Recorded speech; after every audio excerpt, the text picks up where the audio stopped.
దత్తాత్రేయ గారి అభిమానులందరికీ పేరు పేరున మనస్ఫూర్తిగా నమస్కారాలు, అభినందనలు, శుభాభినందనలు. ఈ కార్యక్రమం నాకెంతో ప్రత్యేకం. మనందరి మిత్రులు, సోదరులు, అజాత శత్రువు, ఒక జెంటిల్ మ్యాన్.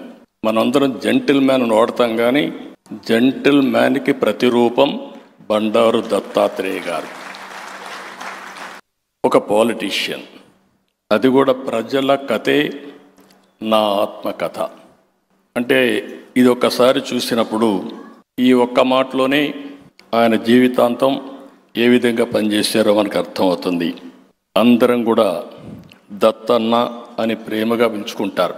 దత్తాత్రేయ గారు అనేవాళ్ళు చాలా తక్కువ ఉంటారు.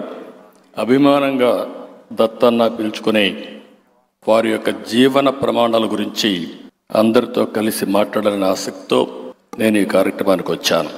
3 తరాలు ఆయన జీవిత యాత్ర అంటూ నిజంగా ఒకసారి 40 సంవత్సరాలు పాత రోజులు నాకు కూడా గుర్తొచ్చే పరిస్థితి వచ్చింది.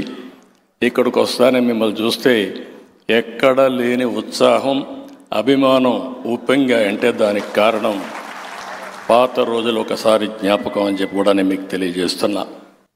జాతీయ నేతగా ఎదిగిన జీవన గమనం, ఎమర్జెన్సీ రోజుల నుంచి దివిసీమ ఉప్పెన వరకు దేశానికి అందించిన సేవలు, సాధారణ స్వయం సేవకు నుంచి ఉన్నత స్థాయికి ఎదిగిన వ్యక్తిత్వం, ఎన్నో పోరాటాలు, ఎన్నో ఉద్యమాలు, ప్రజా జీవితంలో ఎన్నో సంఘర్షణలు. దత్తాత్రేయ గారిది పేరుకు హిందుత్వం, ఆయన మతం భారతీయం, కోరుకునేది జనాహితం, అనుసరించేది లౌకికవాదం, పాటించేది మత సామరస్యం. అలై బలై అన్ని వర్గాల్ని, అందరినీ ఒక త్రాటి మీదకి తెచ్చిన వ్యక్తి. ఆయనకు నాకు తెలిసినంతవరకు విరోధని ఉండడు, ఏ రాజకీయ పార్టీ అని వ్యత్యాసం ఉండదు. ఆ రోజు ఎవరెవరిని పిలవాలో అందరినీ పిలిచి అందరినీ కలిపేదానికి ఒక వేదికగా తయారు చేసిన వ్యక్తి బండారు దత్తాత్రేయ గారు అని చెప్పి కూడా నేను మీకు తెలియజేస్తున్నా.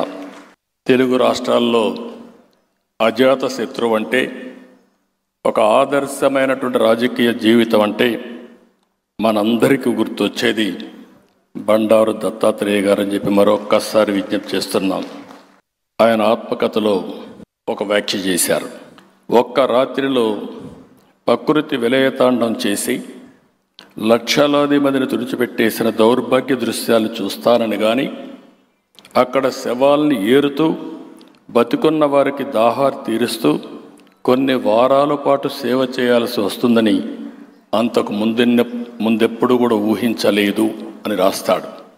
ఆ ఒక్క మాట చాలు ఆయన జీవితంలో ఆయన చేసిన సేవలు. బీజేపీ కార్యకర్తగా, ఎమ్మెల్యేగా, ఎంపీగా, కేంద్ర మంత్రిగా, హిమాచల్, హర్యానా గవర్నర్లుగా బండారు దత్తాత్రేయ గారు అనేక పాత్రలు పోషించారు.